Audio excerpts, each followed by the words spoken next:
let's explore the scientific method, which at first might seem a little bit intimidating, but when we walk through it, you'll see that it's actually almost a common sense way of looking at the world and making progress in our understanding of the world and feeling good about that progress of our understanding of the world. So let's just use a tangible example here, and we'll walk through what we could consider the steps of the scientific method. And you'll see different steps articulated in different ways, but they all boil down to the same thing. You observe something about reality, and you say, well, let me try to come up with a reason for why that observation happens, and then you try to test that explanation. It's very important that you come up with explanations that you can test, and then you can see if they're true, and then based on whether they're true, you keep iterating. If it's not true, you try to come up with another explanation. If it is true but it doesn't explain everything, well, once again, you try to explain more of it. So as a tangible example, let's say that you live in I don't know, northern Canada or something, and let's say you live near the beach, but there's also a pond near your house, and you notice that the pond tends to freeze over sooner in the winter than the ocean does. It does that faster, and it even does it at higher temperatures than when the ocean seems to freeze over. So you could view that as your observation. So the first step is you're making an observation. Observation. In our particular case, it's that the pond freezes over at higher temperatures than the ocean does, and it freezes over sooner in the winter. Well, the next question that you might want to, or the next step you could view as a scientific method. It doesn't have to be this regimented, but this is a structured way of thinking about it. Is, well, ask yourself a question. Ask a question. Why does... So in this particular question, or in this particular scenario, why does the pond tend to freeze over faster and at higher temperatures than the ocean does? Well, you then try to answer that question. And this is a key part of the scientific method, is what you do in this third step, is that you try to create an explanation. But what's key is that it is a testable explanation. So you create a testable explanation. Testable explanation. And this is kind of the core, one of the core pillars of the scientific method. And this testable explanation is called your hypothesis. Your hypothesis. And so in this particular case, a testable explanation could be that, well, the ocean is made up of salt water, and this pond is fresh water. So your testable explanation could be salt water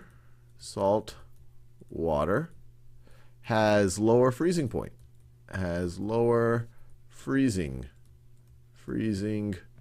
point, lower freezing point. So it takes colder temperatures to freeze it than fresh water,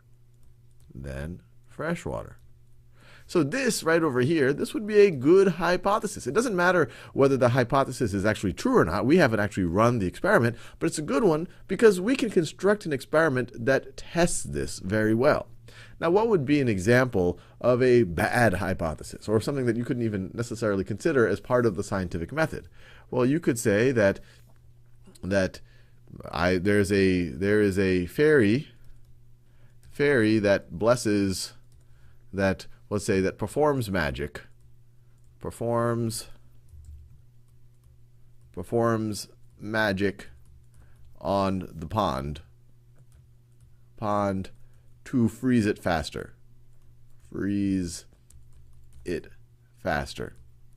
And the reason why this isn't so good is that this is not so testable, because it's depending on this fairy, and you don't know how to convince the fairy to try to do it again. You haven't seen the fairy, you haven't observed the fairy, it's not based on any observation. And so this one right over here, this would not be a good hypothesis for the scientific method. So we would want to rule that one out. So let's go back to our testable explanation, our hypothesis. Salt water has a lower freezing point than fresh water. Well, the next step would be to make a prediction based on that. And this is the part where we're really designing an experiment. So you could just view all of this as designing, let me do this in a different color, where we want to design an experiment.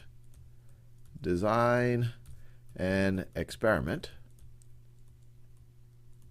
And in that experiment, let's say, and let's see, the next two steps I will put as part of this experimental. Whoops, I messed up. I did my undo step. So the next part that I will do is the experiment.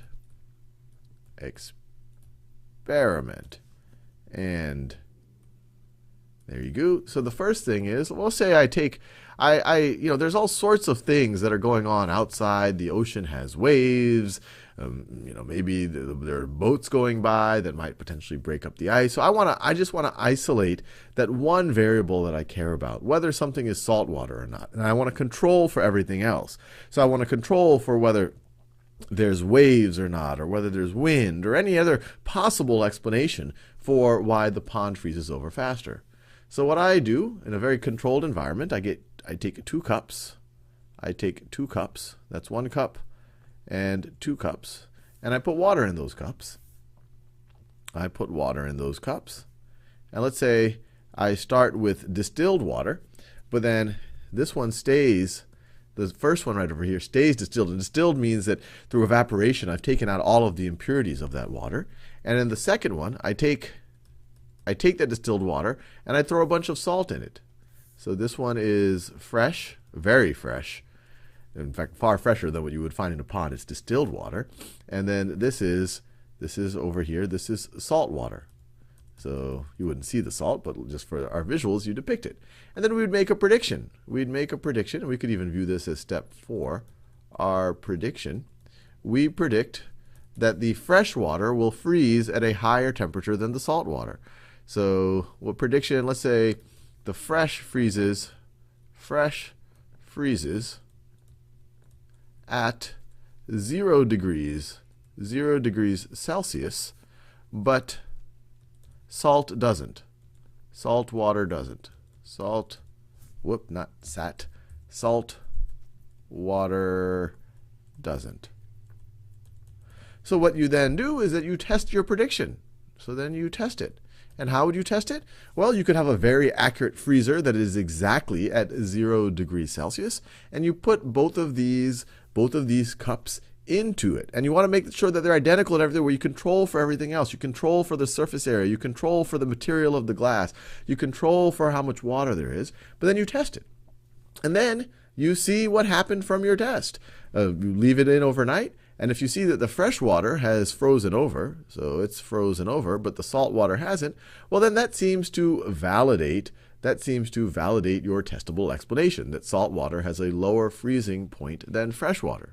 And if it didn't freeze, well, it's like, okay, well, then maybe or if there isn't a difference, maybe either both of them didn't freeze or both of them did freeze, then you might say, well, okay, that wasn't a good explanation. I have to find another explanation for why the ocean seems to freeze at a lower temperature.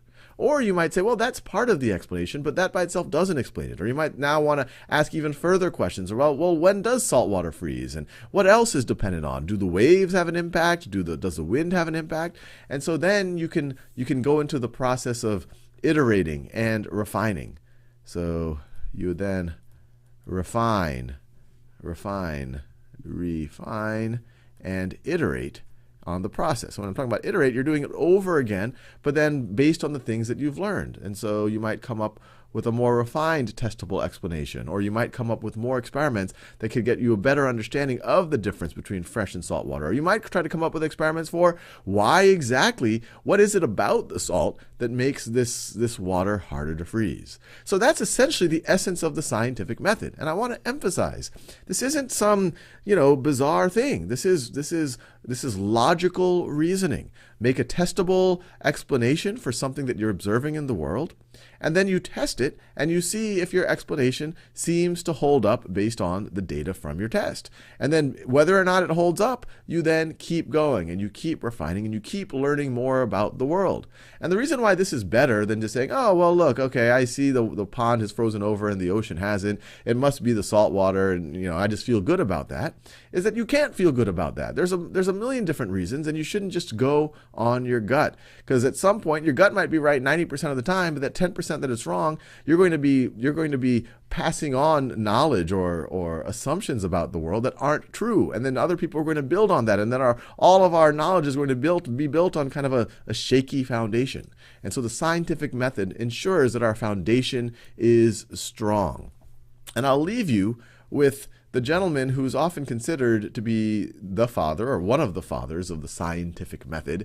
He lived in Cairo and in what is now Iraq, nearly 1,000 or roughly 1,000 years ago. And he was a famous astronomer and physicist and mathematician. And his quote is a pretty powerful one because I think it even stands today. "The duty of the man who investigates the writings of scientists, if learning the truth is his goal," let me start over just so I get the dramatic effect right. "The duty of the man who investigates the writings of scientists, if learning the truth is his goal, is to make himself an enemy of all that he reads and attack it from every side.